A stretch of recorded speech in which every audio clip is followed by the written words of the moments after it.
Mohon perhatian. Cek, cek.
Assalamualaikum warahmatullahi wabarakatuh.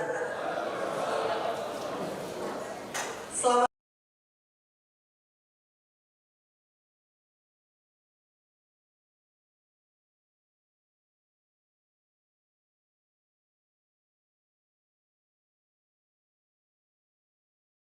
pejabat pimpinan tinggi media, para staf khusus, para pejabat pimpinan pimpinan Pratama, seluruh kepala kantor wilayah BPN.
Dan ini sudah melebihi target yang ditetapkan oleh Pak Menteri 97%. Dan ini kita kemarin entry meeting Pak Menteri dengan BPK, kita BPK akan melakukan audit terhadap hasil kinerja kita ini dan mudah-mudahan hasil kinerja dari BPK itu kita meraih WTP yang ke-12. Jadi akuntabilitas Bapak dan Ibu 97,55%, baik yang di pusat maupun yang di daerah, kita akan cek, kita akan audit, baik itu dengan 7 kantor wilayah yang menjadi pilot project pemeriksaan oleh BPK, dan sisanya Pak Irjen Agus akan memastikan semua pencapaian 97,5% itu adalah akuntabel semuanya.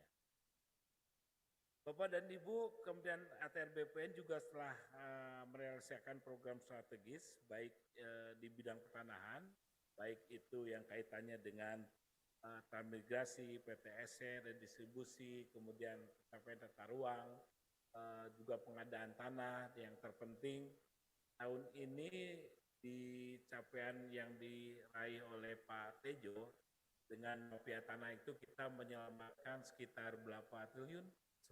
13 triliun. Kemudian ATR BPN telah menyelamatkan aset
Om Swastiastu, Namo Buddhaya, salam kebajikan. Yang saya hormati Bapak Wamen, yang saya hormati para pejabat pimpinan tinggi Madya dan staf khusus menteri, para pejabat pimpinan tinggi Pratama, seluruh mulai dari pusat maupun daerah, tenaga ahli menteri, yang saya hormati pejabat administrator serta seluruh hadirin yang berbahagia. Bapak-bapak dan Ibu sekalian, tadi sudah disampaikan oleh Pak Sekjen, kinerja kita tahun 2023 yang paling membanggakan adalah bahwa daya serap kita 97,55. Barangkali ini sejarah bagi Kementerian ATR BPN. Selama ada Kementerian ATR BPN, mungkin sekarang adalah daya serap yang paling tinggi. Kemarin kita rasakan kita paling tinggi di 93,61. Ini patut kita syukuri dan mari kita pertahankan dengan harapan tahun depan kita juga memperoleh kinerja yang sama dan tentunya apa yang disampaikan Pak Sekjen tadi, tunkin kita sudah mencapai 80%. Ya, saya yakin karena sudah di meja Bapak Presiden, jika nilai reformasi birokrasi kita naik, nilai BPKP kita naik, ditambah lagi kinerja kita naik, saya berani untuk mengajukan tunkin kita seperti Pak Sekjen tadi, 100%. Sekali lagi terima kasih atas kinerja, kerja Spartan dari Bapak-Bapak dan Ibu-Ibu sekalian, seluruh jajaran dari pusat sampai ke daerah. Tahun 2024 kita lebih Spartan lagi. Untuk apa? Supaya kita nantinya setelah RPJMN ini berakhir, kita tidak punya hutang. Kita tidak punya beban, tidak menjadikan bom waktu. Nanti kita dibully kalau kita tidak menyelesaikan program Bapak Presiden Jokowi ini dengan tuntas. Oleh sebab itu lebih Spartan lagi. Apa yang harus kita kerjakan? Yang pertama, Bapak-bapak dan Ibu sekalian tahu bahwa kita sudah bisa merealisasikan pendaftaran tanah terdaftar sebanyak 110,5 juta bidang. 110,5 juta bidang ini adalah buah kerja kita. Dengan kita juga merealisasikan keinginan kita menjadi kabupaten kota lengkap sebanyak 13. Kalau kita perbandingkan 110,5, seharusnya kita sudah menjadikan kota lengkap itu 400 kota. Namun kan masih 13. Oleh sebab itu kita tentukan bahwa tahun 2024 kita kerja keras. Menetapkan 100 kota lengkap. 100 kota lengkap. Dan realisasi untuk penyelesaian PTSL juga benar-benar kita harus menjaga kualitas dan kuantitas supaya tidak ada yang namanya residu. Walaupun residu terus kita cari, kita selesaikan. Saya yakin strategi untuk menyelesaikan residu seluruh dirjen, Kakanwil, Kakantas juga. Target kita, saya ulangi, 100 kota lengkap. Saya akan turun ke lapangan setiap minggu untuk memberikan semangat. Termasuk juga saya ingin tetap belusukan, ingin mendengarkan apa yang menjadi keinginan rakyat. Karena sampai sekarang ini banyak info-info yang sangat positif. Pak, kami bersyukur dulu berbelit-belit, sekarang meningkatkan hak dari HGB ke SHM, Benar yang sampaikan Bapak, hanya 50.000. Apalagi yang berbicara itu media, sudah kesebar kemana-mana. Pak, sekarang ngurus apa saja mudah, ya karena ada 7 layanan prioritas dan komitmen seluruh pejabat di daerah, mulai Kakanwil sampai Kakanta. Ini harus kita pegang. Kemudian kita tetap berkomitmen tahun 2024 adalah tetap menggebuk mafia tanah. Caranya bagaimana? Caranya nggak usah pakai fisik gebuk itu. Dengan teknologi, dengan IT. Kemarin saya perintahkan. Apa yang diperintahkan Bapak Presiden ke saya untuk menyelesaikan sertifikat dari SK Biru menjadi sertifikat agar diselesaikan dalam 1 bulan. Ternyata tidak sampai 1 bulan, laporan Pak Jonahar sudah selesai. Dan saya minta Redis disertifikatkan secara elektronik. Karena ini kebanggaan Bapak Presiden, selalu menyampaikan elektronik. Sehingga sekarang kita keluarkan produknya adalah harus elektronik pada sertifikat pertama. Banyuwangi, elektronik. Berkah buat kita untuk menggebuk mafia tanah. Karena apa? Ya Pak Dalu ngeternya nanti agak susah ini. Karena apa? Karena kalau sudah sertifikat elektronik, tidak ada lagi titipan. Pak Lurah nitip tidak bisa, Pak Bupati nitip tidak bisa. Untuk Redis loh. Karena apa? Ketika Bupati menentukan subjeknya, kemudian minta KTP-nya, KTP-nya tidak ada dari situ, ditolak oleh sistem. Titipan-titipan, 12 hilang. Sehingga bersih, katakanlah targetnya dari pemerintah daerah 1.000, kemungkinan nggak akan bisa 1.000. Karena yang punya KTP nggak sampai 1.000, tolak. Loh, kalau ditolak, gimana sisanya? Gampang.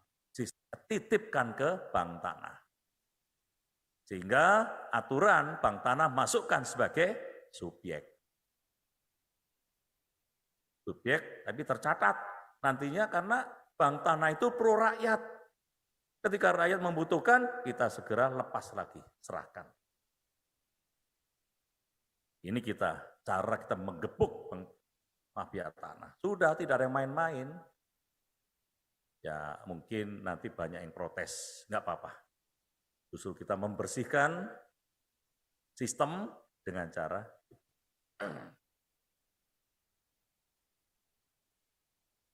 saya juga senang kemarin pada waktu sama Dirjen Taru menyerahkan 82 bantuan teknik untuk menyelesaikan RDTR. Saya lihat para bupati,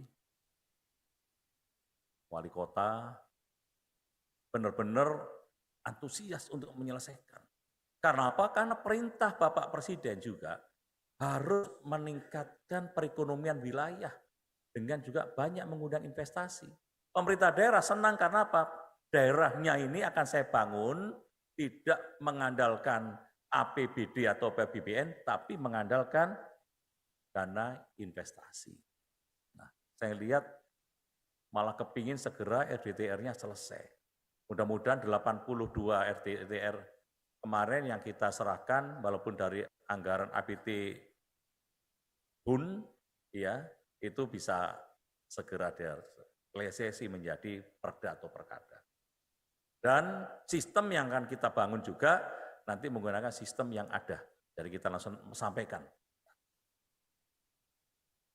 Mudah-mudahan dengan realisasinya per tahun tambah RDTR target 2000 RDTR ini bisa segera terrealisasi.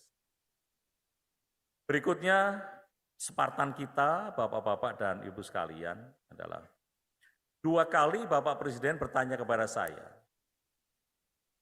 Yang pertama di Surabaya, di Masjid di Sidoarjo, ketika menyerahkan sertifikat untuk tanah wakaf. Pak Presiden menyampaikan bahwa tahun ini kita sudah mencapai 110 juta bidang sudah terdaftar. Yang sebelumnya tidak sampai seperti itu karena per tahunnya hanya bisa menghasilkan 500.000. Pak Presiden tanya langsung ke saya, Pak Menteri, sekarang setahun berapa? Saya jawab 10 juta, Pak. Presiden menyampaikan 10 juta. Sekarang APBN terus bekerja, tidak tidur. Saya ingat Pak Presiden menyampaikan. Tahun 2024, kata Pak Presiden setelah menyampaikan itu, target menjadi 120 juta bidang terdaftar. Sisa 6 juta itu nanti adalah dilanjutkan pemerintah berikutnya. Berikutnya ketika di Cilacap, Pak Presiden tanya lagi, setelah saya menyerahkan surat redistribusi, termasuk PTSL. Pak Menteri, setahun berapa? 10 juta, Pak. Hal yang sama disampaikan juga. Bahwa 2024 akan diselesaikan 120 juta bidang tanah. 2 kali. Artinya apa? Kita harus kerja keras. Kenapa? Karena saya lihat bahwa perencanaan kita juga harus disesuaikan dengan apa yang disampaikan oleh Bapak Presiden. Saya tanya ke Pak Virgo, siap. Pak Sekjen, siap mencarikan tambahan-tambahan yang lain. 10 juta tahun ini selesai. Di tahun 2024 akhir, 120 juta tercapai.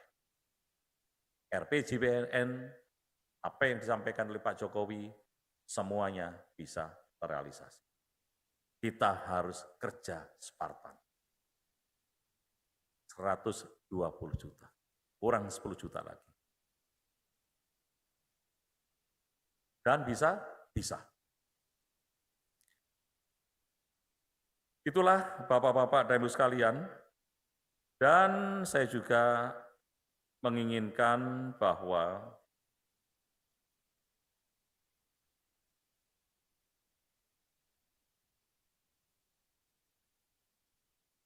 untuk penempatan pegawai dari para pejabat yang berkunjung ke wilayah timur sana, selalu ada pegawai yang pemberani, pegawai pemberani. Tidak keluh kesah, bukan keluh kesah, tapi menyampaikan secara profesional.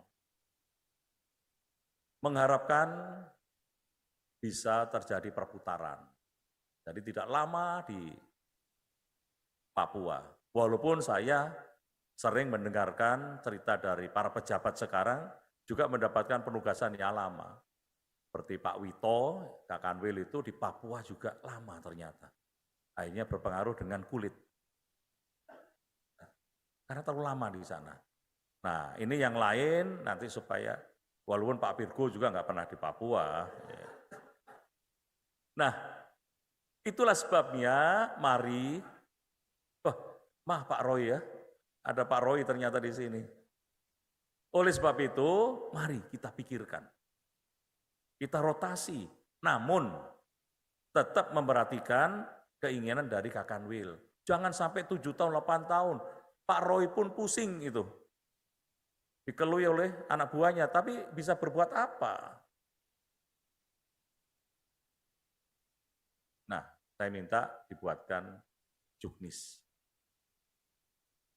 Aturan, supaya penugasan di Papua, penugasan di Aceh, penugasan di Maluku Utara, ini juga bisa dirotasi. Bisa dirotasi tidak terlalu lama. Karena banyak yang WA ke saya, Pak, kalau bisa saya dipindah ke Jawa, tapi alasannya klasik.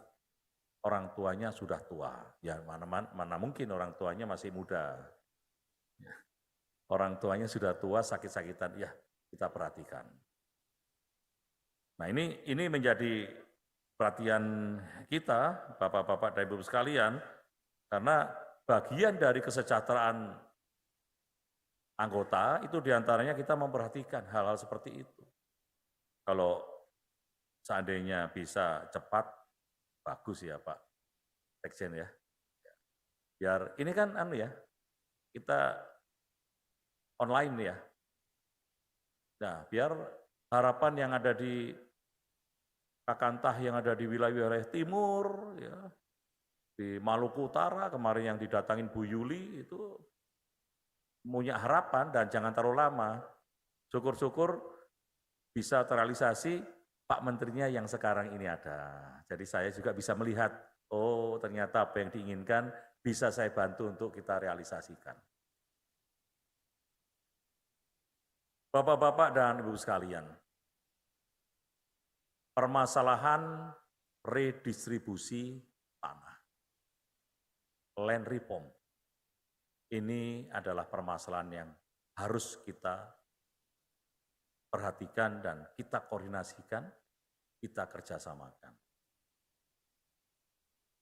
Dari 4,5 juta hektar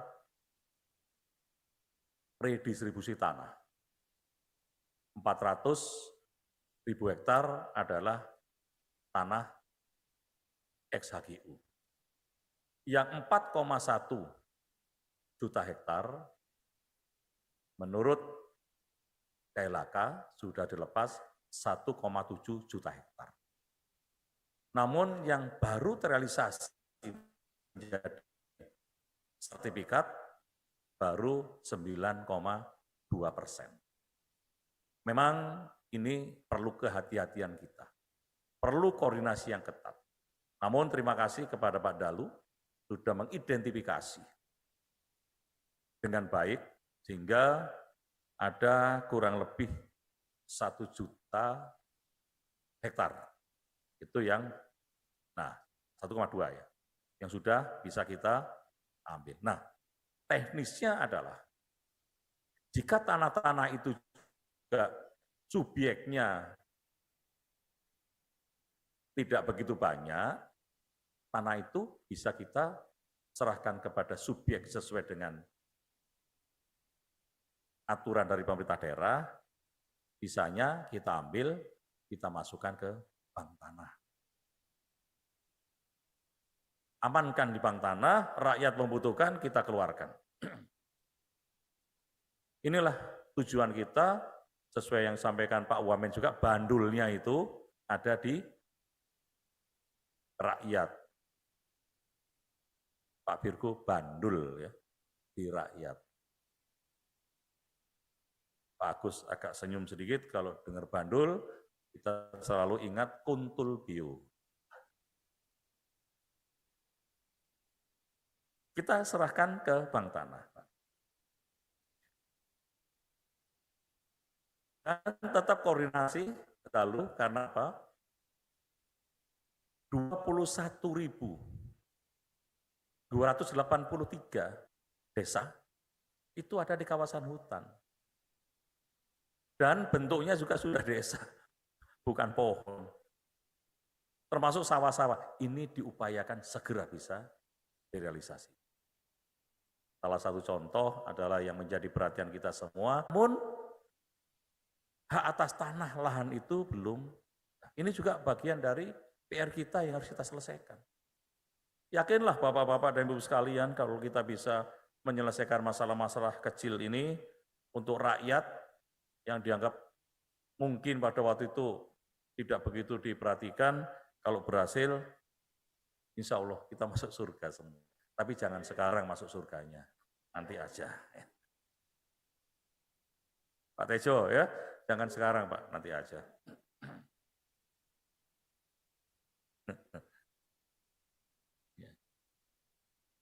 Berikutnya adalah kita harus menyelesaikan tanah-tanah transmigrasi. Targetnya 600.000 hektar. Tapi dari Mendes saja mengatakan nggak sampai 600.000 Pak. Loh, kok bisa? Ya kalau itu dirubah dong di Bappenas sana, biar target kita bisa tercapai. Dan kalau bisa disampaikan mana titiknya, mana luasnya dan sebagainya. Memang permasalahan ini rumit, tapi sebaiknya apapun karena ini tugas amanah harus dilaksanakan. Ini kan didengarkan para kakantah. Dari kakantah kalau tahu permasalahan di mana ada tanah transmigrasi, segera koordinasikan. Kita harus jemput bola. untuk menyelesaikan masalah ini. Bapak-bapak dan Ibu sekalian, saya beserta Dirjen 7 sudah melaksanakan MOU dari Kementerian ATR BPN dengan Mahkamah Agung. Isi dari MOU itu adalah, diantaranya adalah kita akan memberikan sertifikasi kepada para hakim, para saksi ahli terkait dengan ilmu pertanahan. Sehingga nanti permasalahan-permasalahan di lapangan, para hakim itu paham dengan ilmu pertanahan dan memiliki saksi ahli juga tahu dengan ilmu pertanahan, sehingga memutuskan itu dengan tepat sesuai data-data yang ada di lapangan. Untuk itu, mari terus kita laksanakan sosialisasi di daerah, mungkin bentuk PKS dan sebagainya, ini harus kita kawal. Dan termasuk juga saya ingin mengingatkan bahwa kita juga perlu badan advokasi untuk pegawai kita yang ada di lapangan, supaya mereka juga merasa terlindungi apabila melaksanakan tugas sesuai dengan SOP. Saya kemarin tanya kepada Pak Sekjen, katanya untuk tambahan organisasi baru itu nanti pada pemerintahan baru. Kalau syukur-syukur sekarang bisa ditambah lagi untuk badan advokasi di Kementerian ATR BPN, itu lebih bagus lagi. Kita memiliki irjen yang kuat dan memiliki advokasi yang kuat, maka kementerian ini akan menjadi kementerian yang ideal. Karena kita juga bisa melindungi anggota kita yang berada di luar yang mengalami satu permasalahan. Seperti yang saat ini terjadi juga di Lampung, dan saya harapkan bisa dibantu. Bumbun juga sudah melakukan upaya-upaya untuk bisa membantu. Kalau memang tidak ada materialnya, ya kenapa takut?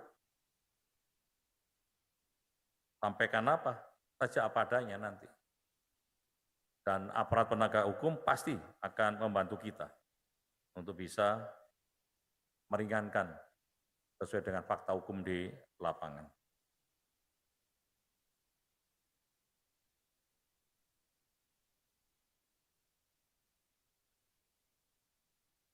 Bapak Ibu yang saya hormati, kembali lagi terkait dengan sertifikat elektronik.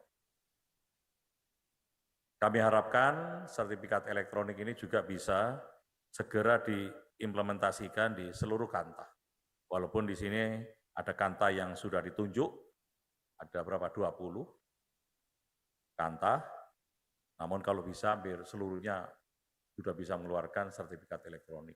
Dan Pak Dirjen segera buatkan petunjuk teknis terkait dengan sertifikat elektronik itu, khususnya adalah untuk sertifikat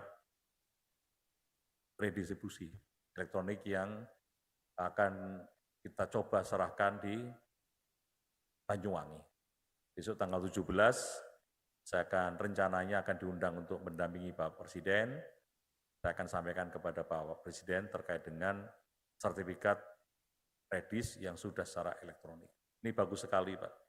Saya senang sekali bisa merealisasikan redis ini dengan secara elektronik. Sudah tidak akan ada titipan-titipan untuk bisa dapat tanah. Semuanya akan terlihat apabila mereka memang bukan penduduk yang ada di situ.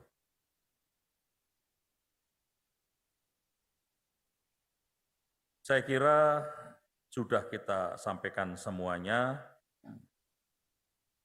apa yang kita inginkan di tahun 2024, dan sekali lagi Bapak-Bapak dan Ibu sekalian, 2024 saya akan lebih banyak turun ke lapangan dan syukur-syukur bisa bertemu dengan masyarakat untuk merealisasikan sertifikat tanah untuk rakyat dan percepatan dalam program redistribusi maupun PTSL agar target di 2024 ini sesuai dengan yang kita harapkan. Sebelum mengakhiri pengarahan pada kopi morning hari ini, saya ingin memberikan 2 buah pantun. Burung kuntul, maaf, saya salah baca. Pagi hari makan soto babat, tambah kenyang. Mari kerja Spartan di tahun 2024. Program strategis, mari kita percepat.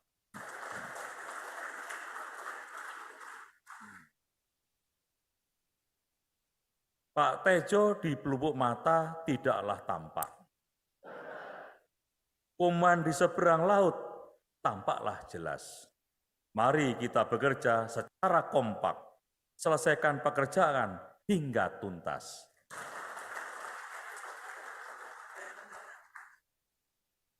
Ya, terima kasih Pak Tejo, pinjam nama Pak Tejo.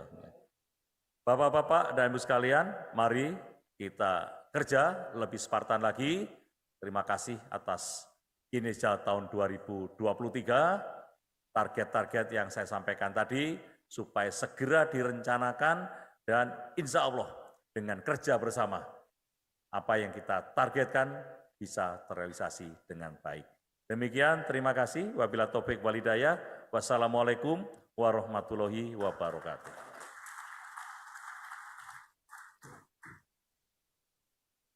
Silakan dimakan, di belakang kok nggak ada. Buburnya enak itu Pak Wamen.